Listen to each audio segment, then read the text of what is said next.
Remember when fidget toys were extremely popular? Well, this is a new kind. It's called the Shashibo. And you can see it comes in a lot of different colors and cool patterns. I have just 4 of them here, and they're all extremely different from the other. They also have an app that will go over a bunch of different things that you can learn about the cube. So it may look like just the perfect box, but as we start to remove it and we start to pull it apart, you can see there's an edge here.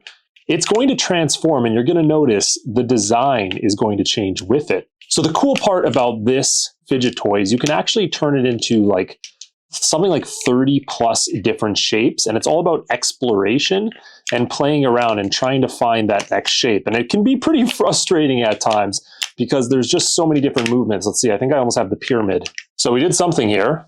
You can see this one, and you can see how we have to continuously move it to try to find, oh, here's a cool shape. 3 different pyramids in one. I don't know if this technically counts as a shape, but we're going to call it one. So they all have the same movement, but you can kind of play around and just try to figure out a different way. So they all have the same movement, but it's fun to kind of just play around and just move around. Like half the time, I don't even look at it.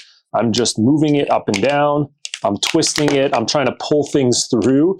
And it can be frustrating because sometimes it'll seem like you almost have it and you just want to pull it through that last little bit, but you can't. A frog or something. I'm not quite sure what we call this one. Now, it is hard to get it back to its original square form. Once you figure out how to do it, it's not too bad. But sometimes it does take me a little bit of time to figure out how to twist it back into place. But overall, with 4 different designs, they're extremely fun to play with. And it's perfect for those of you that love to just fidget. Maybe you're on the couch and you just like to play around with something, or for kids because it's not too pointy and it's easy to maneuver around, and it's pretty hard to damage unless you really try to twist and move it. So honestly, overall, the Shashibo is pretty fun to play with.